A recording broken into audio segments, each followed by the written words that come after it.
శ్రీ లలితా సహస్రనామ శ్లోక వివరణ. శ్లోకములు 63, 64. స్తుప్తా ప్రాజ్ఞాత్మికాతూర్య సర్వావస్థా వివర్జిత సృష్టికర్తే బ్రహ్మరూప గోప్త్రి గోవిందరూపిణి. 260 నామము ఓం స్తుప్తాయే నమః. సుప్తాయే నమః. సుప్తావస్థలో ఉండు తల్లికి నమస్కారములు అని అర్థము. సుప్తావస్థలో అంటే గాఢ నిద్రలో ఉన్నప్పుడు అజ్ఞానమే ఉంటుంది. జీవులలో కలిగే అజ్ఞానం కూడా తానే అయి ఉన్నందున జగదంబ ఈ నామముతో చెప్పబడుతోందనమాట. 261 నామము ఓం ప్రాజ్ఞాత్మికాయే నమః. ప్రాజ్ఞాత్మ రూపము తానే అయి ఉన్న తల్లికి నా నమస్కారములు అని అర్థము. వ్యష్టి రూపంలో ప్రాజ్ఞుడనే పిలువబడితే సమిష్టి రూపంలో ప్రాజ్ఞాత్మ లేదా ఈశ్వరాత్మ అని పిలువబడుతుందన్నమాట. 262 నామము ఓం తుర్యాయే నమః.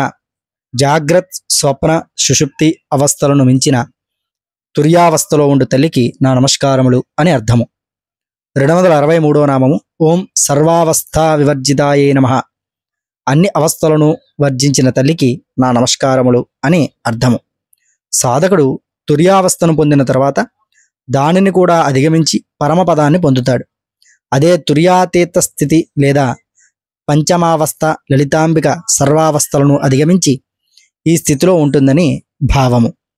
264 నామము ఓం సృష్టికర్త్యై నమః.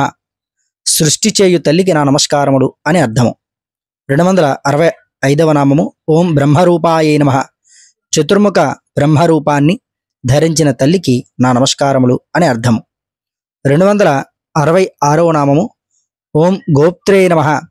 జగత్తును రక్షించినది పాలించినది అయినటువంటి తల్లికి నా నమస్కారములు అని అర్థము. 267 నామము ఓం గోవిందరూపిణ్యై నమః. గోవిందుని విష్ణువు రూపంతో తేజరుల తల్లికి నా నమస్కారములు అని అర్థముగా ఈ 63వ నామానికి చెప్పుకోవచ్చు. 64వ శ్లోకము సంహారిణీ రుద్రరూప తిరోధానకరీశ్వరి సదాశివానుగ్రహద పంచకృత్యపరాయణ. 268వ నామము ఓం సంహారిణ్యై నమః. విశ్వసంహారం కావించు తల్లికి నా నమస్కారములు అని అర్థము. 269వ నామము ఓం రుద్రరూపాయే నమః. రుద్రుని రూపంలో ఉన్న తల్లికి నా నమస్కారములు అని అర్థము. 270వ నామము ఓం నకర్యై నమః. తిరోధానం సంపూర్ణ నాశనం చేయు తల్లికి నా నమస్కారములు అని అర్థము. ప్రతి వస్తువును ప్రకృతిలోని సంపూర్ణంగా లయింపచేయుట తిరోధానం అంటారు. 271వ నామము ఓం ఈశ్వర్యై నమః. ఈశ్వరునికి అభిన్నమైనందున ఈశ్వరి అనే నామంతో కీర్తించబడు తల్లికి నా నమస్కారములు అని అర్థము. 272వ నామము ఓం సదాశివాయై నమః. శుద్ధ సత్వ గుణ ప్రధానుడైన సదాశివునికి అభేదంగల తల్లికి నా నమస్కారములు అని అర్థము. 273వ నామము ఓం అనుగ్రహదాయై నమః. ప్రళయానంతరం బీజావస్థలో లయించి ఉన్న విశ్వమును తిరిగి సృష్టి చేయుటకు తన అనుమతిని అంటే అనుగ్రహాన్ని ప్రసాదించు తల్లికి నా నమస్కారములు అని అర్థము.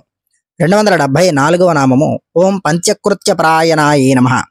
సృష్టి స్థితిలయ తిరోధాన అనుగ్రహ కృత్యాలకు ఆశ్రయంగా ఉండు తల్లికి నా నమస్కారములు అని అర్థము.